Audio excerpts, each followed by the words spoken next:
So crypto markets are trading sideways. A lot of people are still expecting a lot of downturn for the markets, but the government shutdown has been one of the main things that's been having a huge effect on the markets, causing uncertainty, causing a squeeze in liquidity, and overall there's a lot of moving parts, which is causing a lot of different factors in the US economy to be affected. This is why I went through with Grok and pretty much ran it through a specific scenario and asked it what the government shutdown being over would improve and if it would cause the markets to rally. And it gave me some very interesting points talking about exactly, the treasury, the general TGA account, how we're sitting on a lot of money right now because of the market or the, government being shut down. It's practically acting as a liquidity drain. And right now, this is also causing a lot of uncertainty, which causes investors to not want to be investing into the markets, take out their positions, move liquidity, all that stuff. And then we're going to be jumping into a timeline. How long is all this going to be taking? Is it going to happen in a matter of a day, in a matter of 2 days? And I want to walk you through a few different scenarios on when this could be ending. So with all that being said, let's go and jump straight into the discussion with Grok around the government shutdown, how it's having an effect on the crypto markets, and what you should be expecting if this ends. So as I said, guys, I got my second phone right here, and I'm pretty much going to walk you through the thread that we are reading with Grok and just walk you through exactly what it means and exactly what I'm pulling from it. So if we jump into it, I asked it a very basic question, and this was on Friday whenever we're getting a whole bunch of bullish news that the government might reopen up. And it also talks about exactly why we were seeing those bullish factors. So it says, how could the government shutdown being over improve the markets? Will it even help?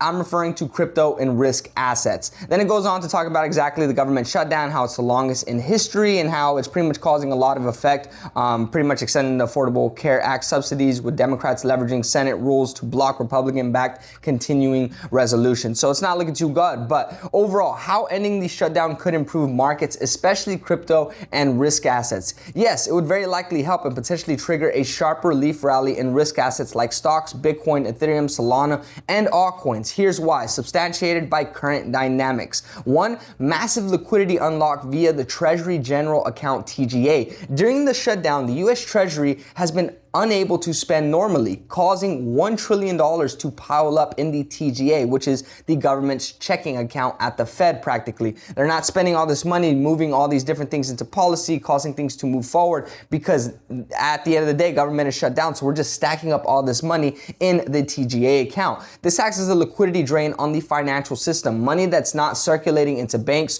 repo markets, which we also have covered, or the broader economy. When the shutdown ends, that $1 trillion floods back out as back pay to 800,000 plus furloughed workers, that's what we're seeing with traffic controllers, military people.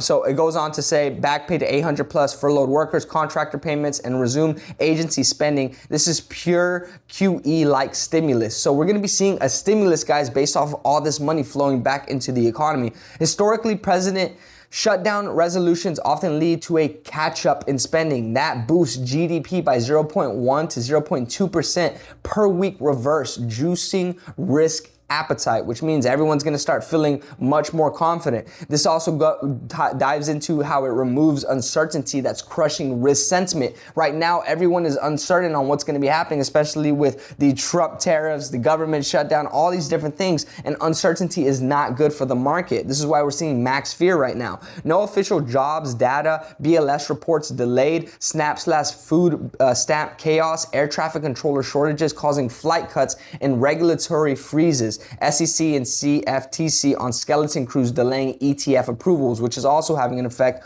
on liquidity and how movement moves in the crypto markets. VIX is spiking, which is the fear gauge, guys, which is where you see extreme fear, confidence, all that stuff. NASDAQ futures down 0.4% pre-market, Bitcoin hovering 99 to 100K after dipping. And this was, again, guys, on Friday whenever I was asking a lot of these questions when we saw a deviation and a significant pump. It says crypto amplifies equity moves. When stocks bleed on shutdown fears, Bitcoin and ETH follow. Correlation 0.8 lately. Direct crypto tailwinds. What's directly going to fuel the crypto markets whenever all this goes in? The SEC resumes full operations. Faster approval for Solana, XRP, Dogecoin ETFs, staking on ETH ETFs, etc. So these are a lot of different things that are trying to go into effect, but they can't go into effect because of the government shutdown. The SEC operations aren't going into full gauge mode. Now, market makers and institutions who were sidelined by by weekend risk pile back in. Prediction, multiple traders, analysts calling for Bitcoin to make a 5 to 10% move in about 48 hours if the Senate vote today passes. Again, this was on Friday. It is currently Sunday right now, and we're going to be jumping into timelines as well, which I also asked. Now, will it even help? Yes, short-term moonshot, longer-term depends. So short-term, days to weeks, strong, yes. Relief rally likely snaps markets higher, similar to the past resolutions. S&P 500 averaged 3 to 10% in moves in the month after shutdowns ended. Crypto often outperforms. Bitcoin surge post the 2019 shutdown whenever we saw this happen under the Trump administration as well. Now, medium term, still bullish if liquidity hits while Fed is dovish. 70% odds of a December rate cut, which is something we've been anticipating, multiple rate cuts, honestly. But underlying issues, tariffs, AI valuation fears, softening labor markets with 150K plus October layoffs could cap gains. Bottom line, the shutdown ending isn't just nice, it's the biggest near-term catalyst for risk assets right now. Senate votes today on advancing a deal. If it passes, expect violent upside in the weekend. We did not see that, so we're not seeing violent upside. Load the dip if you're positioned for it. This liquidity bomb is incoming. So this is a very interesting perspective from Grok, giving us an understanding on exactly how it's affecting liquidity, uncertainty in the market, and the moment everything starts to turn back on,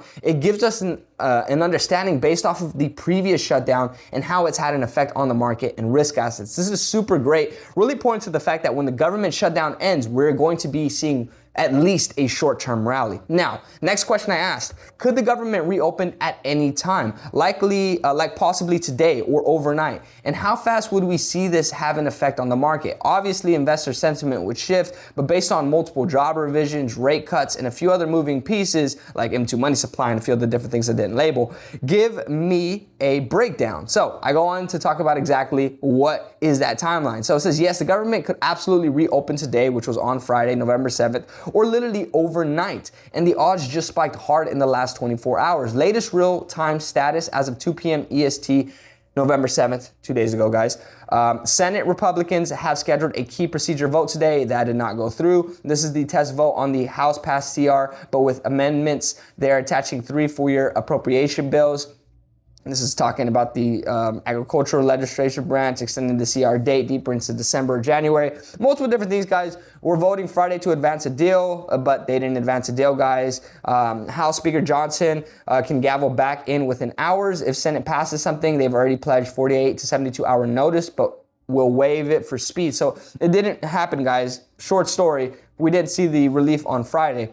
But if we jump into it a little bit, it goes more into exactly how fast will the markets feel it. And this is the important part, because if you're positioned correctly, you can make a lot of money. So it says instantly, violently up. Historically, precedent plus current setup equals one of the biggest relief rallies in years. Sentiment shift is going to happen in practically 30 minutes. The second the vote hits 60, because people are keeping up with all this information, guys. They're not like you and me that we come, build the information, and learn everything. They're consistently on it because this is their livelihood. This is all they do. Now it says the second the vote hits 60 or even 58 or 59 and looks inevitable, futures explode. December 22nd, 2018, last long shutdown ended. S&P futures 1.8% in the first 15 minutes after the deal was reported, even though it was late on Friday night. Crypto and Bitcoin follows 2 to 3x leverage. Expect Bitcoin to 4 to 8% in terms of a percentage move in the first few hours if the news breaks during a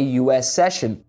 2, liquidity bomb starts Monday, peaks next 7 days. And then it goes a little bit more into exactly how, we're seeing the trap of cash slowly move out, federal workers getting paid, reserves moving back into effect, and the crypto rocket fuel with the SEC and Solana ETF decisions and a few other different things. Moving pieces that amplify this move, guys. The job revisions report all the data that's been coming out. October NFP was trash, but revisions don't matter anymore. Shutdown ending equals data flows resume plus catch up hiring. So at the end of the day, they don't care about revisions and all these problems. They need to be moving again so that they actually have data to progress with. Rate cuts, Fed meeting next week, 70% odds of a December cut locked in, but shutdown resolution removes the wait and see excuse. Markets price in a 25 BPS rate cut, extra cuts in Q1. Other tailwinds, Trump admin already signaling massive deregulation of crypto executive orders, all that good stuff. But then I asked it one last question. I said, if they don't open today, which they didn't open on Friday, when would be the next few dates when this could happen? Give me a list of likelihood percentages as well. So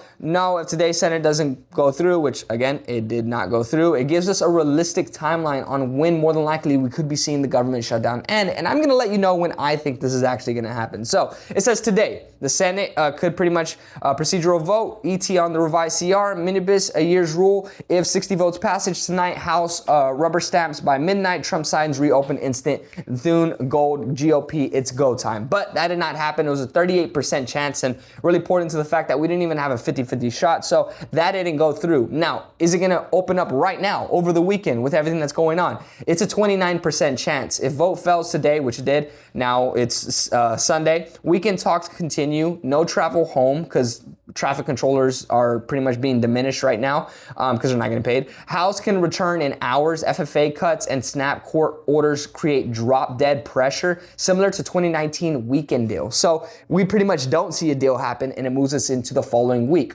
Now, federal by Veterans Day, November 11th. This is very, very close, guys. This is already pretty much, next week already. Already by the time you're watching this, Monday, Tuesday, we're already there. It's on Tuesday. So federal holiday Monday, but Congress often uses long weekends for final horse trading. Symbolic must end before holiday travel apocalypse. 68%. So there's a 68% chance that we see the government shutdown end this week.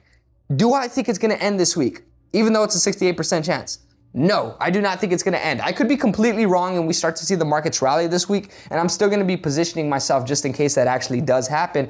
But I think that right now with the Republicans and the Democrats, the SNAP benefits and all the different stipulations that they're trying to get in there, we're seeing some massive pettiness. People do not want to progress and change everything. And one of the main factors is they're not really being affected. They're still getting paid. They're still doing everything. So they're wanting to make sure that their policies actually go into effect properly. And that's why people are just getting affected. So moving into this next week with the holiday that's happening with Veterans Day, is it going to end? I don't necessarily think so. Even though we're sitting at a 68% chance, I could see them waiting until almost the last week whenever Thanksgiving hits. Now, November 12th to November 15th, peak market probability, flight cuts hit 10%, more airports added, back pay plus contractor flood starts creating real GDP drag. Historical shutdown average 42 days when they hit this pain level. So there's a 22% chance for this bucket, November 12th to November 15th, which is going to be coming a few days after the last prediction. Now, the next prediction, guys, which is where I think more than likely we're going to be seeing the government shutdown end, if not in this week that's coming up, the week pretty much of Thanksgiving. So absolute latest politicians want this dragging out is into holiday travel whenever Thanksgiving is happening. 40 million plus flyers. Trump already raging about airports. 2019 ended right before Christmas travel for the same reason. So there's a 91% chance that we end pre-Thanksgiving, guys, right before everything rallies up, because this kind of ties in to the previous predictions on exactly what we were seeing with Trump and whenever he ended the government shutdown. Next to this, we have all the percentages, guys, from Kalshi, which is why we're grabbing all of these percentages and why I'm letting you guys know about them. So that's pretty much where I think is going to be happening. Probably a week out from Thanksgiving, trying to just mitigate all of the crazy confusion that is going on. Could it still move forward into that December or later? It's a 6% chance. We do not really believe that's going to happen because it will only happen if total collapse require ignoring FFA chaos, SNAP collapse, and military pay issues. Zero precedent. So more than likely, we're not going to be seeing that happen. It's probably going to be ending the week prior to Thanksgiving or potentially already in this next week. Now, why odds exploded overnight? Thune scheduled the vote and attached real meant, so the discussion that they were going to happen. 8 to 10 moderate Dem signaling maybe, but it didn't happen, guys. And the probability resolution window since October 1st, if today's vote passes, market gap risk 3 to 7% higher. So at the end of the day, Monday on the 1 trillion TGA liquidity bomb, if it fails, we can deal odds spike to 60%, which we're not really seeing what happen right now because no one wants to own Thanksgiving travel chaos. But we're still about 2 weeks out from Thanksgiving chaos. So I think it could be extended into this week that's coming up or potentially even to the next week. And yeah, That's pretty much what's happening. It's a very interesting perspective from Grok, giving us an understanding on how the government shutdown has a huge effect on risk assets, the markets in general, and how it could potentially cause a instant relief rally. This was a really great discussion that I had with Grok on Friday whenever I wanted to get a little bit more in depth on if this is going to be having an effect on the market. And a lot of people are wondering this, and now you know, yes, it's going to be having an effect. Now, how big of an effect is it going to have? How long is that effect going to last? We do not know. And that's why on the channel, I try to keep you updated on these day-to-day events, price action on Bitcoin, Ethereum, altcoins, how liquidity is shifting, and everything you need to be aware of. If you're new to my channel, please go check out the rest of my content. Learn a little bit more about how liquidity shifts, the news events that are taking place. Later on today, I'm gonna be dropping another video talking about the key news events to be keeping up with and what everyone is expecting and how you need to position yourself. If you guys have any questions or suggestions, drop them down below. I love to answer all y'all's questions, see exactly where you're at on your journey, and I'm gonna keep dropping day-to-day content to pretty much give you more of an understanding on what's happening and how to position yourself. All right, I'll catch you guys in the next one. Peace.